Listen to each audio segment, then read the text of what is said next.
Dr. Michelle Jackson, it's great to talk with you again. You're back in studio. We're talking today about inflammation, chronic inflammation, acute inflammation. It's really an interesting topic when we hear about talking about inflammation, what that really means. And I think we're going to do, or you're going to do a deeper dive talking about that internal inflammation that we kind of that sleeping, potentially a little time bomb that goes on within our bodies. So that's a great image there, because the information coming out, there's more and more, I think, general information out into the public of so many diseases. There's at least a component of chronic inflammation, if not the cause. And I'm talking about all kinds of diseases, dementia, cardiovascular, et cetera. So yes, this is a great topic to talk about. And when we think about inflammation, I mean, I think maybe the most common, or what comes to mind for me, is like when you sprain an ankle and you can see the redness or the swelling. It hurts. You may need to seek medical attention, rest, all the things, a bee sting, things like that we can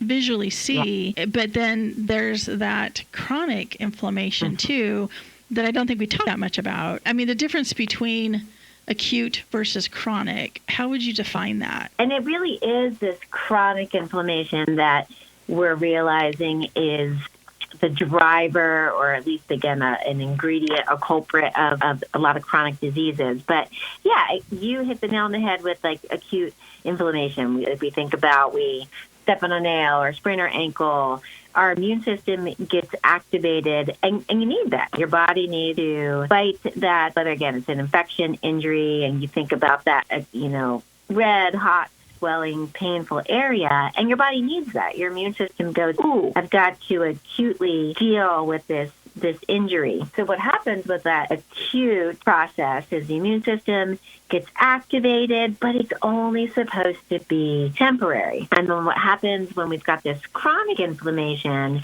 is this low-level inflammation that maybe we can't see. It could be internal. Our immune system is not supposed to be on all the time like that. And that causes the issue. One example that people might be able to visualize is, if you've got, say you start scratching your hand. And if you keep scratching and scratching, that area becomes red, inflamed, swollen. That is acute inflammation. And what happens is the immune system, though, if you stop scratching it, that tissue, your skin, by a few hours later, it will probably look like normal tissue, and the cells will repair itself. But if you keep scratching and scratching, or say that injury is internal where you can't see it, that the cell repair might not be with healthy, normal cells, because the immune system is not supposed to be turned on and activated constantly. But we can't see that. So much of that, is internal, where we can't see. We don't really know that it's going on. It's kind of interesting when I visualize is, we talk about how our nervous system can be in fight or flight when we have these external stressful things going on, divorce, a death, a job. I mean, it's hard. I mean, the list goes on and on.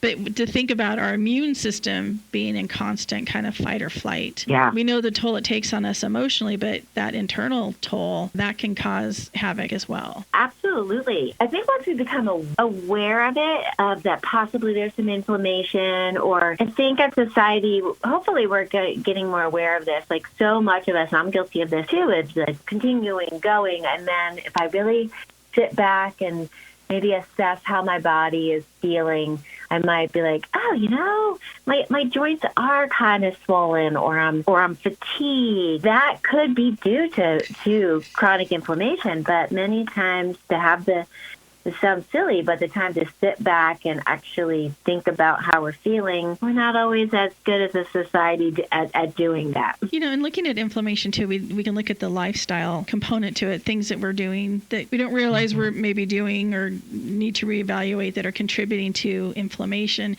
But is there a genetic component to it? There definitely can be. It's actually kind of fascinating. There's more and more research coming out about genetic testing. And there are some genetics and markers that you can look at in your bloodstream that are associated with chronic inflammatory diseases like celiac disease, which most people are aware of. That's when people, if they eat gluten or wheat, not just the sensitivity. I mean, their intestinal system can get destroyed, and they're more prone to different kind of GI cancers.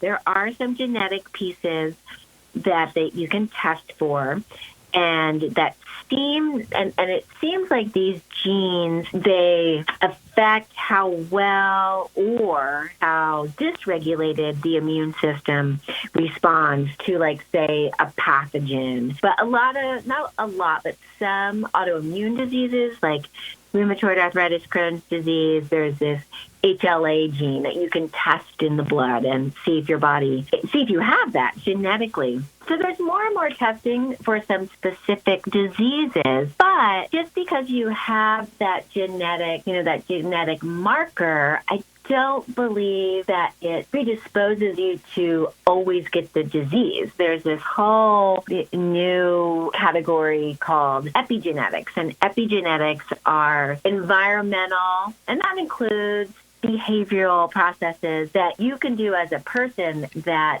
then can influence your genes. So, for example, a lot of your family has celiac disease, and you know that, I might be a candidate, and you test that whether you have the celiac disease genetic marker. Well, if you never eat gluten, you won't develop celiac disease. So just because you've got these genetic markers doesn't always mean you're going to go down that pathway, but it takes lifestyle changes to affect some of that. There was a quote that it started in our talking points that I was like, ooh, this really hits home, or really kind of gives that little cup of cold water in your face, where you wrote, genetics loads the gun, but lifestyle pulls the trigger. Yeah. Which I think that's just what you just said. If you don't ever eat gluten, you may never have the celiac disease, even though your family's prone to it. Right. And now I forget, when I was doing research on this as well, if this came directly from this Danish twin study. There's a lot, they studied these, twins. I think most of them were maybe separated at birth, so they were identical twins, so they have the exact same genetics. But then, they were studying the different diseases that they developed and assessed, lifestyle choices, et cetera. And it did seem to be, even though they have the exact same genetics, if there were maybe some better lifestyle, so say there was less stress, or they were able to eat better, that they didn't, develop some of these chronic diseases. So I really do think our lifestyle, environmental factors, maybe even talking about toxins and pollutants, et cetera, that they will affect our genetic expression. And talk too about what a list be of chronic, when chronic inflammation turns into a disease, like where do we see that? What's most commonly known? Oh my gosh. The list goes on and on. I mean, one, a very easy thing that situation I think most people, can relate to is arthritis, which is inflammation, in your joint. Obviously can be due to wear and tear. You wear down the cartilage between your joints. That will cause arthritis. But I think most people maybe can relate to this. Like, most people feel like they might have a food trigger that they know, like they might know of, like, ooh, if I eat too much sugar or dairy, that they get inflammation in their joint. Their joints might be, feel tighter or more painful. That's arthritis. And that's due to chronic inflammation from maybe this food that they're not processing very well. But other conditions with chronic inflammation might be asthma, all sort of cardiovascular diseases, especially lacking from high cholesterol, when there's calcium plaques. That can be due to inflammation in your arteries. There's some information showing that, I think this gets a little bit more complicated, but has to do also with blood sugars, but dementia, neurological diseases definitely seem to have a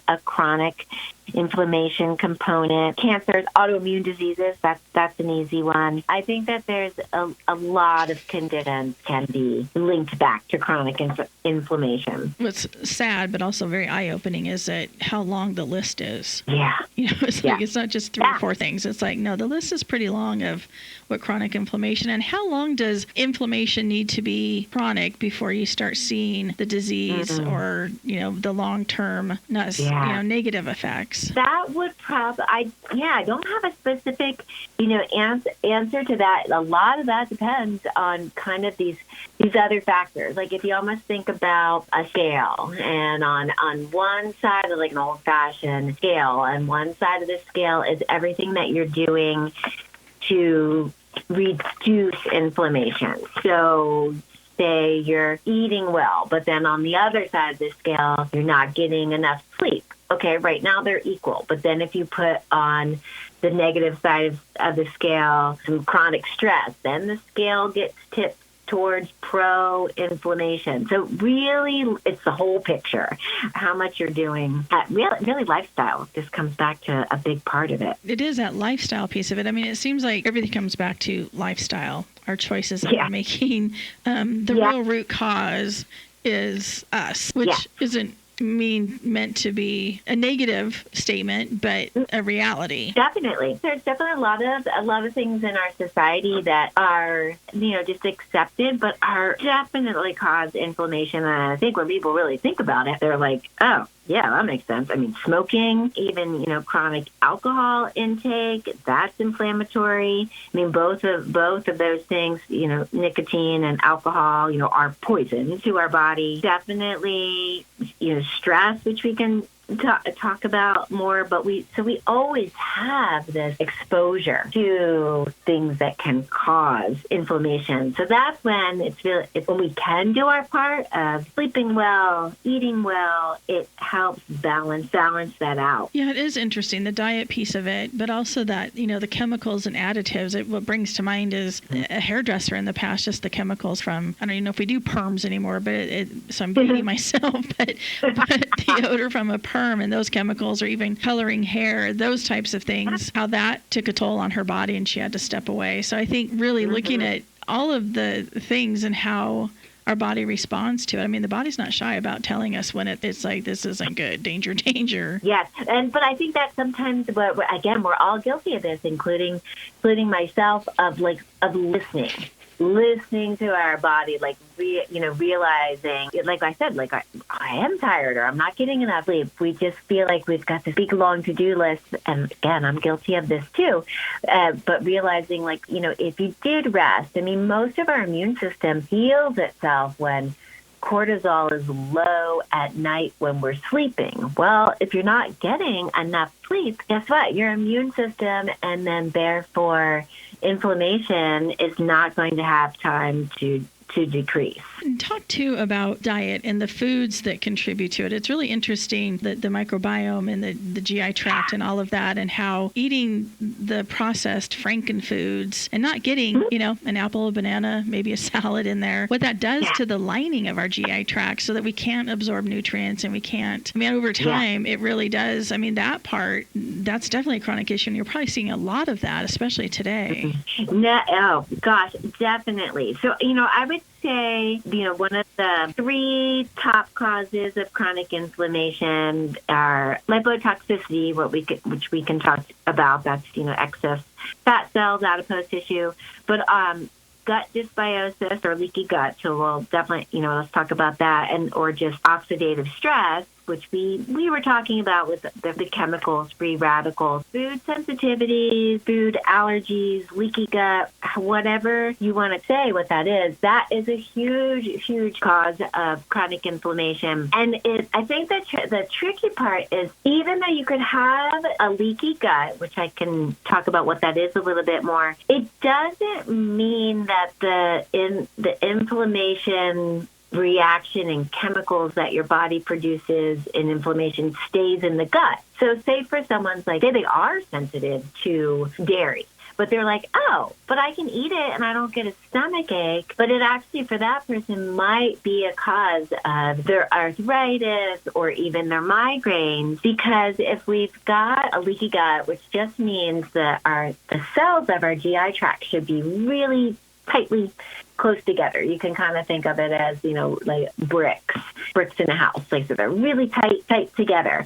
And then if we eat a food that we're sensitive to, there can be a breakdown of the joining of those cells. And so what happens, like say someone's sensitive to dairy and they drink some milk, that leaky gut, what happens is that a little bit of that milk protein can leak out between the cells of the GI tract, because really the food is supposed to stay inside your gastrointestinal tract. But if it doesn't and it leaks out into your GI tract, your immune system goes, oh, this isn't supposed to be here. We need to increase the immune response to this milk protein. Well, that kind of inflammatory cascade, like I said, it doesn't always have to have GI symptoms. That inflammatory cascade then gets activated throughout the entire body. So that's why, again, food sensitivities, food allergies can cause other reactions besides just stomachache. And there's a lot of research on the microbiome, the gut microbiome nowadays, and it's kind of a circle in that certain good bacteria produce something called mucin, which is a chemical our body produces to coat our GI tract and protect it. But certain ones of those bacteria can get destroyed with chronic inflammation, and therefore you make less mucin, and then you're more prone to inflammation. So this whole can be a vicious cycle. Well, that's the thing is like with food, how it can hurt or heal, and it's just so interesting how. When you say how the GI tract, intestinal distress, eczema, rashes, headaches. I know if I eat too much dairy, I get real phlegmy and congested. I mean, it's just really interesting when you stop and think, because it's not just the GI tract, but it's the entire body that it impacts. I think we get stuck on, well, it's just I'm having a stomach ache. Well, what else is that doing to the rest of the body? Yeah, and sometimes what happens, people will be like, oh, yeah, I used to get really bad stomach aches with dairy, and, now I don't anymore. But it's that, what is there a lot of inflammation? Is it causing inflammation that you just can't see? Probably. And not everybody, and I'm not saying that, dairy is an issue for people, for everybody. Certainly there's tests that people can do. There's food sensitivity and food allergy testing. You can determine what foods your body might be sensitive to. But there's definitely, and this is going to probably be no surprise, there's definitely certain foods that have been known to increase inflammation in most people. And they're going to be ultra-processed foods, and it's sugar, fried foods, processed meat.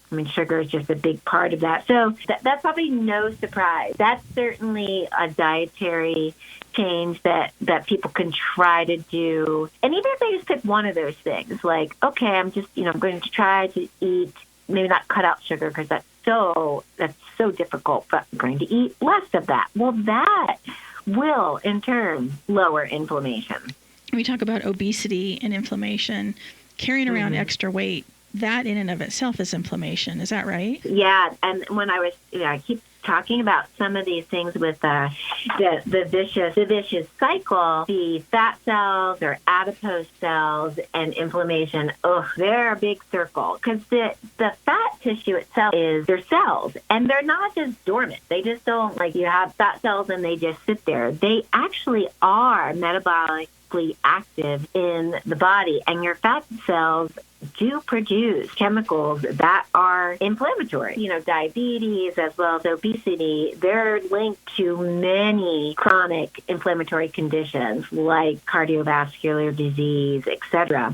And it goes back somewhat to those fat cells that when we've got acute inflammation, we produce chemicals called cytokines, and they fight infections. But fat cells also produce these inflammatory cytokines all the time. So as we have more fat tissues and it grows, it causes inflammation.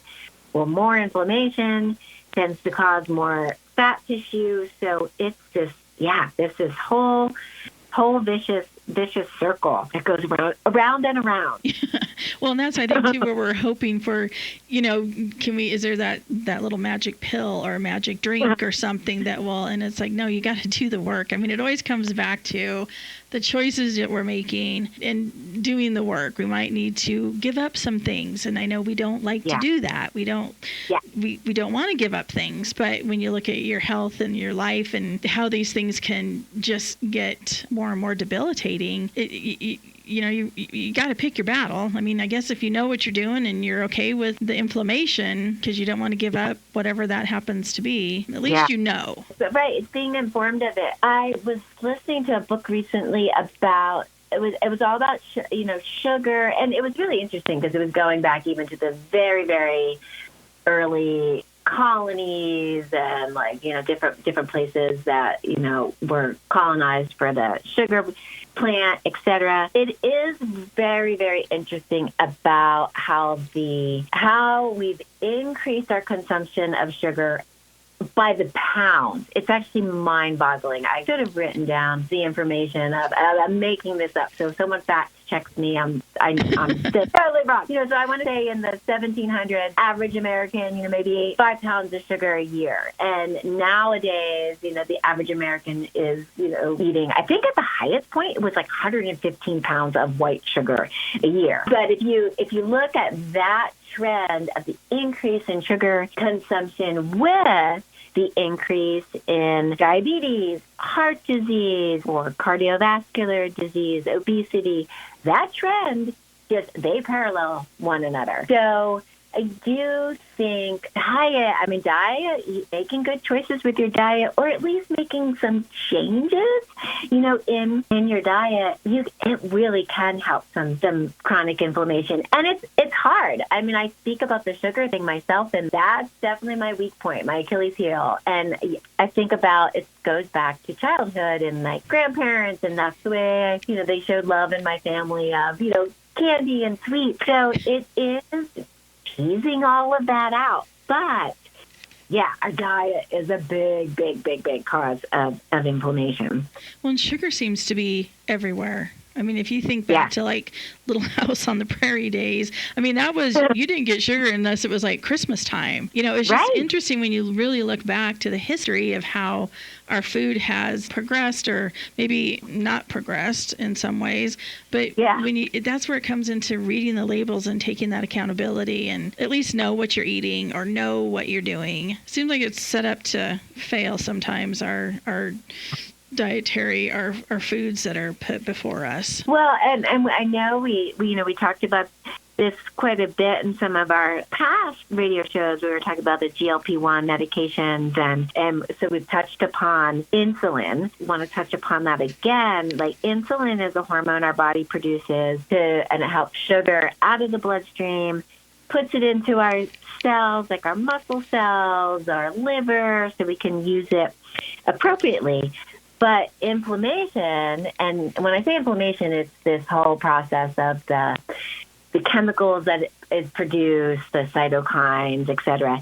It stops or drastically reduces the action of insulin. So just inflammation itself, you'll have higher blood sugars, in the bloodstream naturally. So inflammation really can lead to insulin resistance, and therefore down the road, possibly diabetes, fatty liver disease.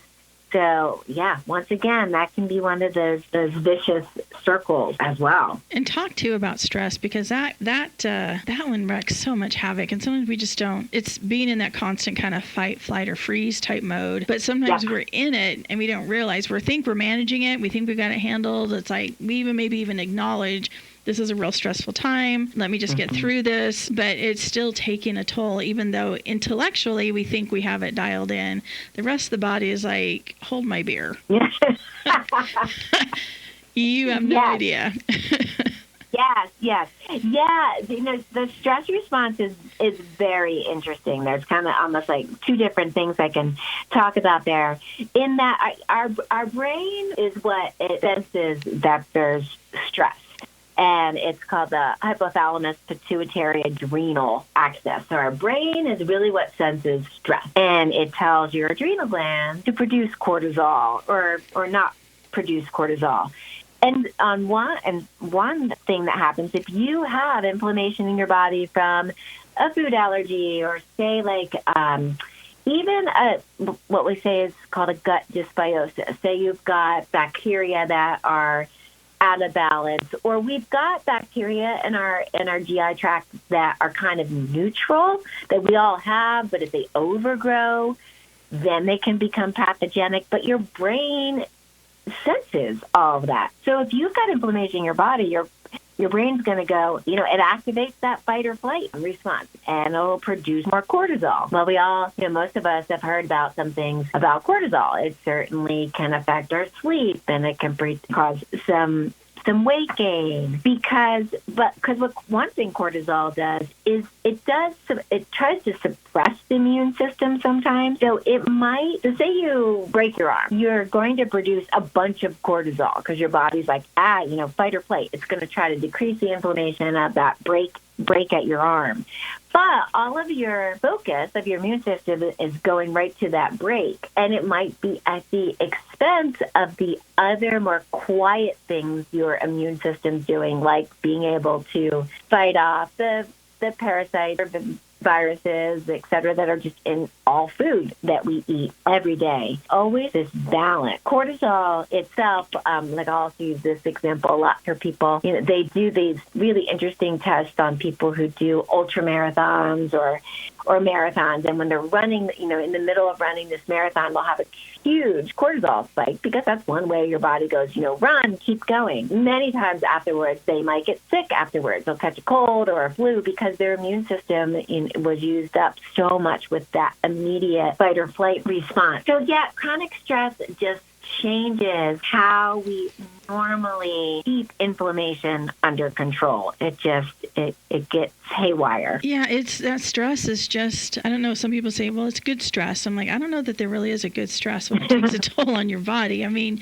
when we have to get in that urgent, crisis management that may be short term is one thing. The stomach aches, the acid stomach, the headaches, the blood pressure, just all of it. I mean, it can lead to depression. I mean, it does come back to lifestyle, but you have to acknowledge it to begin with. And Lord knows we certainly don't have it dialed in, but just kind of becoming aware of it does help. And if anything, I think you and I will have conversations where it's like, well, I did it again.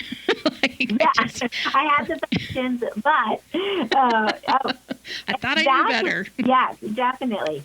Well, and one thing, and there's certain things that cause inflammation that we can avoid. So, for example, like allergy season, seasonal allergies are ramping up this time of year. Sure, you can have air filters in your home, or I often recommend people, like, even if you have an air filter by your bed at night in the bedroom, and if you've got just clean filtered air when you're sleeping at night, that helps. But another trick that I'll tell people, like, it's going to be hard to avoid, not breathing, and therefore, not breathing in the pollens that trigger your seasonal allergies. But during this period of time, if there are some food allergens that that you're sensitive to, avoiding those foods and maybe just decreasing the inflammatory load while it's your peak seasonal allergy time frame, that helps. So there are things that we can do, but it's being conscious, like you're saying, like being conscious of it, aware of it, and deciding to make those choices when you can. If we were going to test, what type of test we'd be doing lab work? Yeah. Is there other things maybe where it doesn't involve doing labs, or how does somebody progress? Or like, I've got some things going on and I'd really like them to stop. How do I get to the root? There are blood tests or serum tests for general inflammatory conditions. Like one is called CRP, or sometimes it's highly reactive CRP. It's a protein our body produces, and it used to be used a lot to just monitor cardiovascular disease inflammation. But now we're realizing, this protein goes everywhere and can be a good marker of how much general inflammation you have in your body. If it's something that's not going to be expensive to run and people want to get a baseline of where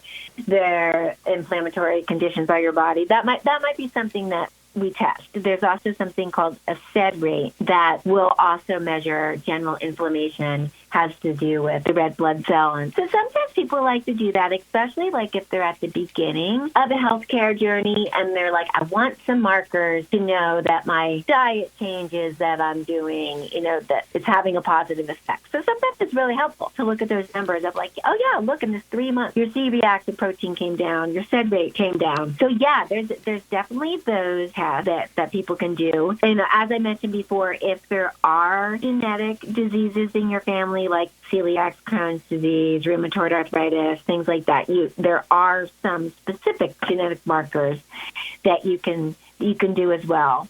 And of course, people can also run specific food sensitivity testing, and certain white blood cell counts will be high with inflammation. Sometimes it's really nice to see that if someone wants to be motivated to make some changes, and there are things that we can look at for a before and after condition. Well, I know we've talked heavily too about, and it seems to be the constant aim on all these health issues, is the part that we own in it, our choices and making our improvements, and physical activity, the sleep. Sleep is huge medicine. Yeah. Food is huge medicine if we choose wisely. Yeah. But that doesn't mean we can't have the cake or whatever on occasion, but just not every day, all day. Exactly. But at the same time, sometimes we do need assistance with medications. Yeah. That may be a long-term thing, or it could be a tool to help get the inflammation down so your body can heal. What kind of medications typically are you seeing when it comes to inflammation? I guess there's probably a long list or things, but most common. And I don't recommend, doing, it kind of depends. Are we talking like a short-term use, long-term use, like, inflammation for arthritis or like an acute injury? Obviously, people can do over-the-counter ibuprofen, aspirin, et cetera. They really are good at reducing short-term inflammation and pain. Again, as a naturopath, one of our defining principles is when we can, try to treat the cause of the disease. Well, someone doesn't have a ibuprofen deficiency. There's a reason that they need, they're needing that ibuprofen to decrease the inflammation. So we're always trying to find the cause. If it's a big acute inflammatory condition, there always are things like prednisone and corticosteroids. They're called, but they have their issues too. But there's certainly more gentler natural anti-inflammatories that many people will add in. If they can't do it dietary wise, you can certainly supplement with things like fish oil, alpha lipoic acid, curcumin, or turmeric is a popular one right now. And it's as it should be. It's been shown to decrease inflammation and over again. There's certain herbs like ginger and garlic and cayenne that have also been shown to be natural anti-inflammatories. So just like we were talking about the foods that if you really think about it, you're like, oh yeah, these probably are inflammatory, like sugar, processed meat. There's a lot of foods that have been shown to also be anti-inflammatory, like olive oil, leafy green vegetables, fatty fish. Again, you could take a fish oil pill or supplement, but salmon, sardines, nuts, fruits, plants, they're all have been shown over and over again to be, anti-inflammatory. Oftentimes people ask, well, what diet should I do? It could be very individual depending on what the person has going on. But the studies for the Mediterranean diet, which is high in olive oil, leafy green, fish, is probably the one that overall shows the most promise as an anti-inflammatory diet. It's just really interesting how, the more that you and I talk about obesity, inflammation, things like that it just really comes down to food, diet, lifestyle. Mm-hmm. It's just, it just really puts a big spotlight on it. And then when somebody is working on inflammation, like, okay, whether it's weight, maybe achy joints and things like that, the food, how often, other than the noticeable, like, wow, I'm not sneezing anymore, or I'm not congested, or the aches have gone away. How often should somebody maybe run their labs again, or how do we measure that? That's a great question. Sometimes it depends. What I like to do is if they would do a blood draw and we find out, your CRP's high or SED rate's elevated, I like to check back in with them in like 12 weeks, like 3 months. And usually our plan is to do some labs at that point, and we can get a good indicator of what's going on. Now, sometimes I'll check in with someone and they're like, oh, this happened. I really haven't been able to implement these changes. We won't do it at that time. But if someone's motivated, making some lifestyle changes, and I really feel like sleep is such an underrated anti-inflammatory. Usually 3 months is definitely enough time for us to be like, okay, we're on the right direction, and it's motivating. You get that report back, and it's like, wow, okay, my cholesterol went, down 30 points, or, all of that. I think it helps keep us, really, really motivated. Another underutilized test that is becoming more popular, but I definitely want to mention, is related to, it's called an EBT scan, or a cardiac calcium score. And what it does is it's a CT scan that measures plaquing or calcification that you might have in your carotid arteries or the arteries of your heart. Why that's so helpful is I have tons of patients who say they have high cholesterol, and it's kind of genetic, but they're healthy, they eat really well. I'm like, hey, let's do one of these cardiac calcium scores. And many of those folks don't have any plaquing or calcifications in their artery. And what that means is, say you've got calcifications or plaques inside your artery wall, well, that's going to make that artery narrower. You can think about it, as like a pipe in your house. If there's gunk in there, then it's harder for the blood to get through. That's what leads to heart attacks and strokes, etc. So if one reason you get that plaquing in your arteries is due to inflammation, those artery walls become sticky, and so when the cholesterol passes through, it sticks to the inside of the artery wall, and if it sits there long enough, your body calcifies it and kind of holds it there. That's a great test to do, even for people, too, that have normal. I've also had the opposite. People have normal cholesterol levels, but they're like, my blood pressure is going up or something like that, and they've got high inflammation markers. Well, they might have a bunch of plaquing because any cholesterol that's going through their body is sticking to those walls and can cause this narrowing of the artery. So there's all kinds of tests, etc., that we can do. And, again, it involves taking an individual approach at people's health, see what they have going on. Because you could spend thousands and thousands of dollars on tests. And you don't realize how bad you were feeling until you do start feeling good. We've said it before, just take your body on like it's a science project. And there's so many contributing factors to things. So it's not always going to be just one thing, and it does come back to, you just got to do your part. Yes, you just have to do your part and look at it and it's also attitude, looking at it in a good way of like, this is good for me to do. So sure, you're doing a sugar detox. You might be, grumpy for a few days, but if you really think about it, and then you're like, oh my gosh, I'm feeling so much better. It's worth it. It's worth it.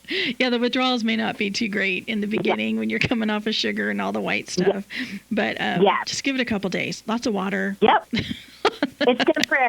It's all temporary, and like it's just having this knowledge, like we're talking today, of like, these are some things that could be going on internally without knowing about it. We'll just see that knowledge is power. Of these are maybe some lifestyle choices I should do differently, in order to prevent disease. It's all about prevention when you can. This is good stuff, Michelle. Where can we go to find you, reach out to you? Are you still accepting new patients, or? Yes. No, I'm still accepting new patients. And I usually tell people that my goal is to get you feeling better so you don't have to see me. So, I'm definitely accepting new patients. The easiest way to reach me is to go on my website, which is drjacksonnd.com. That's got all my information on there. That's probably the easiest. Nope, inflammation. Yes. It's we're not supposed to be inflamed, and no. Sometimes I don't think we realize that. Like, oh, I'm not supposed to feel this way. No, you're not. Yeah, exactly. We get used to it. It's that getting used to it, and then you need to sit back and be like, oh, I don't actually think I need to feel this way. It's like, no, you don't. Let's get you healthy. Well, Michelle, I really appreciate this. This has been fun, as always. Well, again, Dr. Jackson, I appreciate your time and your expertise. Thank you. You're welcome. Thank you, Dawn. Have a great one.